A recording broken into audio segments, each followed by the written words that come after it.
کہ تحریک ختم نبوت میں مرزا قادیانی کے خلاف بال اتفاق سنی بھابی شیعہ نے اگر عالم اسلام کی طرف سے کسی کو نمائندہ مقرر کیا تو وہ تھا پیر مہر علی گولڑی۔ جب آپ لاہور تشریف لے گئے، اجتماعی طور پر حدیث وہاں بیٹھے ہیں، شیعہ بیٹھے ہیں، وہابی بیٹھے ہوئے ہیں، سنی تو تھے ہی، دیش کے بھی سنیوں کا تھا۔ اب لوگوں نے کہا مرزا اگر مناظرہ کرے تو سامنے کون آئے گا؟ کہا چلے دیکھ لیں گے۔ علماء نے اپنی اپنی تقریریں کی، کوئی دو چار دیوبندیوں کی طرف سے بولے، دو چار حدیثوں کی طرف سے بولے، صبح سے لے کر دوپہر 12 بجے تک اپنا دوپہر کی ظہر کی نماز تک تقریریں ہوتی رہی۔ کئی شیعہ بولے، سنی بولے، ساروں نے جب تقریریں کی، اب دعوت خطاب دی گئی حضور اعلیٰ تاجدار گولڑا پیر مہر علی گولڑی کو۔ آپ کھڑے ہوئے، فرمایا اور علماء اسلام آپ نے یہ تقریریں کی مرزا کے خلاف، اگر مرزا اس پہ یہ اعتراض کرے تو کیا جواب دو گے؟ یہ کرے تو کیا جواب دو گے؟ یہ کرے تو کیا جواب دو گے؟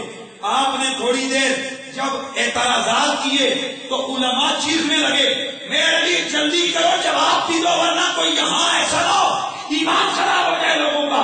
اللہ اکبر، سارے مورخین لکھتے ہیں جب آپ نے جواب دینے شروع کیے تو دنیا اشش کر رہی تھی۔ کوئی عیسائی جوان، کوئی مرزائی جوان بھی دیکھنے آئے تھے کہ یہ کیا ہو رہا ہے۔ ابھی بات ختم نہیں ہوئی تھی کہ مجمع میں کھڑے ہو کر کہنے لگے مناظرہ تو بعد میں ہوگا، ہم پہلے ہی محمد عربی کا کلمہ پڑھ کے مسلمان ہو گئے۔ وہاں بال اتفاق طے ہوا کہ اب مرزا قادیانی کے خلاف اگر ختم نبوت کی حفاظت میں کوئی بندہ کھڑا ہوگا، نقیب عقید ختم نبوت ہوگا تو وہ بہرے اونچا بولو بہرے علی ہوگا۔ افسوس سے کہنا پڑتا ہے اخبارات میں اس دن ختم نبوت کے حوالے سے مضامین لکھے، یہ وہابیوں نے خدا کی قسم ان کی مت ماری ہوئی ہے، اور اتنا ظلم کہ وہاں پورا جناب لکھ دیا ان لوگوں کے نام جو اس وقت پیدا ہی نہیں ہوئے تھے، ان کے نام ہی میں لکھ دیا کہ انہوں نے ختم نبوت کے لیے بڑا کام کیا۔ ہم یہ نہیں کہتے تم اپنے بڑوں کا اگر کسی نے کوئی کیا ہوا ہے تو لکھو، لیکن اتنا بڑا ظلم، یہ تاریخ اور یہ معاملہ اس وقت تک مکمل ہی نہیں ہوتا، تاریخ مکمل ہی نہیں ہوتی جب تک کہ مہر علی کا فیصلہ کون مناظرہ وہاں پر شامل نہیں ہو جاتا، تاریخ ہی مکمل نہیں ہوتی۔ مرزائیت کے تابوت میں آخری تیر ٹھونکا تو مہر علی رحمت اللہ تعالیٰ علیہ سرکار گولڑا نے، پیر گولڑا نے آخری تیر وہاں پر ٹھونکا تھا۔ اللہ اکبر، یہ وہی ہیں روحانی کمال بھی ہو، علم بھی ہو، عمل بھی ہو، تقویٰ بھی ہو، نسب بھی ہو، حسب بھی ہو، تو مرزے جیسے کتے کی حیثیت کیا ہے کہ میرے گولڑے والے کے سامنے کھڑا ہو سکے۔ اس کو اپنی تفسیر دانی پہ بڑا کہتا تھا کہ میں بہت لکھتا ہوں، اور اس نے چیلنج دیا کہ میں مناظرہ کروں گا پر تحریراً کروں گا، اور اس نے تھوڑا سی عبارت جناب لکھی، 1.5-2 صفحے کی عبارت لے کے بھیجی۔ قبلہ پیر مہر علی شاہ صاحب نے اس تھوڑی سی عبارت سے 100 غلطیاں نکالی۔ جب اس کے سامنے وہ غلطیاں پہنچی، سر پیٹ کے رہ گیا، اس نے کہا اگر 2-4 صفحوں میں اتنی غلطیاں ہیں تو اگر میں نے 50 صفحے لکھ دیے اس میں کتنی غلطیاں نکالے گا یہ گولڑے کا پیر۔ ہاں، ساری زندگی بلی کی طرح، بھیگی بلی کی طرح بلوں میں گھستا رہا، چوہے کی طرح بل تلاش کرتا رہا، اور میرے گولڑے والے پیر کے سامنے نہ آیا۔ بالآخر آخری مناظرہ لاہور، اس نے قادیانیت کے اندر تباہیاں اور اسلام کو عروج اور کمال عطا فرمایا کہ جب مرزا نے چیلنج دیا کہ لاہور کے اندر مناظرہ ہوگا، حضرت قبلہ پیر مہر علی شاہ صاحب گولڑوی آپ چلے گئے، آپ نے فرمایا مرزا مناظرہ نہ کرے، صرف ٹانگے پہ بیٹھ کے میرے سامنے سے گزر جائے۔ کسی نے کہا حضرت اگر ایسا ہوتا تو کیا کرتے؟ فرمایا اگر آ جاتا میں اس کو پکڑ لیتا، اس وقت تک نہ چھوڑتا جب تک وہ میرے نبی کا کلمہ نہیں پڑھ لیتا۔ اور مرزا نے کہا کہ ٹھیک ہے تحریراً ہوگا مناظرہ، فرمایا تحریراً کروں گا، اور تو کہتا ہے تحریراً، وہ اگر ایسی بات ہے تو چھوڑ ساری معاملات کو، میں قلم سے کہوں گا، قلم خود اس کے میرے محمد عربی کے کلمے لکھنا شروع کر دیں۔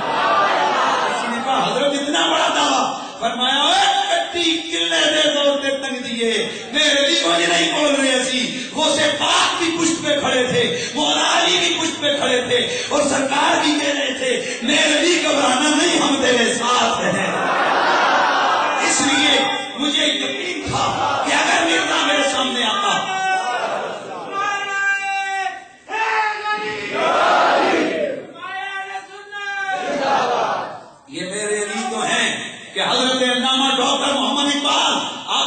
لکھتے ہیں تصوف کا کوئی مسئلہ ہے، کہتے ہیں پورے ہندوستان میں نے نظر دوڑائی ہے، اے حضور تاجدار بولا، مجھے آپ کے دربار کے بغیر کوئی دربار ایسا نظر نہیں آیا جہاں سے یہ میری مشکل کشائی ہو جائے۔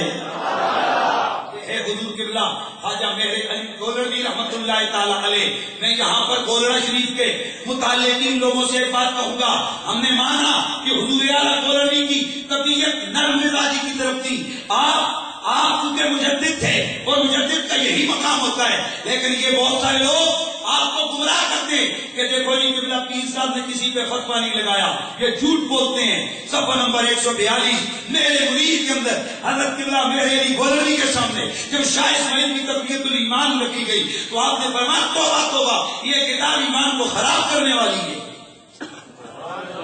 یہ کتاب ایمان کو خراب کرنے والی ہے، اور شدید ترین اس کا رد فرمایا۔ اس لیے کچھ لوگ حضور اعلیٰ کا غلط نام استعمال کر کے آپ کو شاید کہیں کہ جی انہوں نے کسی کے بارے میں کچھ نہیں کہا، ڈنکے کی چوٹ پہ آپ نے عقیدہ حاضر ناظر کو ثابت کیا ہے، آپ نے عقیدہ نورانیت محمد کو ثابت کیا ہے، آپ نے علم غیب عطائی کا عقیدہ ثابت کیا ہے، آپ نے بیان شریف کے اس بات پر کتابیں لکھی ہے۔ اس لیے آپ کو یہ فخر کرنا چاہیے کہ مہر علی ہم سنیوں کا امام ہے، ہمارا پیر ہے، ہمارا مرشد ہے۔ وقت بھی نہیں ہے، کہاں ابھی تو میں اگر علمی شگوفے جو اعلیٰ حضرت گولڑوی کے وہ آپ کے سامنے رکھوں تو آپ سر پکڑ کے بیٹھ جائیں، یا کہ اتنا بڑا علمی شخصیت، اتنا بڑا علمی بندہ، لیکن اس کے باوجود عشق میں کتنا ہے۔ ایک دن بیٹھے آستانے پہ گئے، قوالی ہو رہی ہے، الصبح بدا من طلعتی، یہ اس وقت کی بات کر رہا ہوں جب قوال نعتیں پڑھتے تھے، وہ ڈنگ ڈنگا ڈنگ ڈنگ نہیں کرتے تھے، آج قوالی کے نام پر رہائی کو عام کیا جا رہا ہے۔ قوال پڑھ رہا تھا، الصبح بدا من طلعته واللیل دجا من وفرته فاقر صدا فضلا وهدى آدا سبلا لدلالته ازغم نسبی اہل الحسبی کل العربی فی خدمته جاء الشجر سجد النشر جاء الشجر نطق الحجر شق القمر بإشارته فمحمدنا هو سیدنا والعز لنا لإجابته۔ یہ ہو رہی تھی تو آپ نے قوال سے کہا پڑھ الصبح بدا، اس نے پڑھا، فرمایا پھر پڑھ، وہ پڑھتا رہا، آپ نے اپنا جبہ دے دیا، پڑھتا رہا، قالین کی کمرے میں وہ دے دی، پڑھتا رہا، جتنی قیمتی چیزیں تھی دے دی، پڑھتا رہا، فرمایا استقبل کے جتنے گھوڑے تیرے نام، پڑھتا رہا، اللہ اکبر، مہدیت کی عالم داری ہو گیا۔ آپ کو پتہ ہے کہ یہ میرے نبی کے میلاد کا جملہ ہے، الصبح بدا من طلعته، جب حضور آئے تو گویا جیسے سورج آنے سے صبح ہو جاتی ہے، اس طرح نبی کے آنے سے نور ہی نور ہو گیا تھا۔ الصبح بدا من طلعته واللیل دجا من وفرته، اور رات روشن ہو گئی آپ کی زلفیں کھولنے سے۔ یہ حضور کا عشق تھا۔ اور حضرات گرامی ایک آج کی گفتگو میں یہ ذہن میں رکھنا ہے کہ پیر وہ ہونا چاہیے جو صاحب شرع ہو، جو صاحب علم ہو، جو صاحب تقویٰ ہو، اور اپنے اکابرین کو یاد رکھیں کہ یہی وہ لوگ ہیں جنہوں نے صحیح معنی میں سیاسی اور صحیح معنی میں عالم اسلام کی خدمت کی، صحیح معنی میں اسلام کے مقابل اٹھنے والی تحریکوں کو ختم کرنے میں ان کا بہت بڑا کردار رہا۔ نیچریت، چکڑالیت، نجدیت، رافضیت، یہ تمام کے خلاف اگر ڈنکے کی چوٹ پہ قدم اٹھایا تو قبلہ پیر مہر علی گولڑوی نے۔ انگریزوں نے چن چن کے پورے ملک سے لاہور بلایا لاہور 1911 میں شاہی دربار میں بلایا۔ آپ نے فرمایا اس شاہ سے رخصت لے لگی تو پھر آئیں گے۔ کیا فرمایا؟ اس شاہ سے رخصت ملے گی تو اس شاہی دربار میں آئیں گے۔ انگریزوں نے آپ کے لیے جناب سختیاں شروع کر دی۔ کسی نے کہا کے خلاف انگریز کی طرف سے آرڈر آ گئے، آپ مسکرائے، آپ نے فرمایا اور جو خود پتلے ہیں وہ ہمیں کیا کچھ کہہ سکتے ہیں۔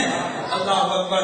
جب انگریز نے دیکھا کہ یہ تو بہت باثر ہیں، ساتھ ملانے کے لیے کئی سو مربع اراضی، مربع زمین، ڈیزل پیٹرول نہیں، گل سمجھتے ہو نا، آج تو لوگ صرف ڈیزل اور پیٹرول پہ ایمان بیچ کے بیٹھ جاتے ہیں۔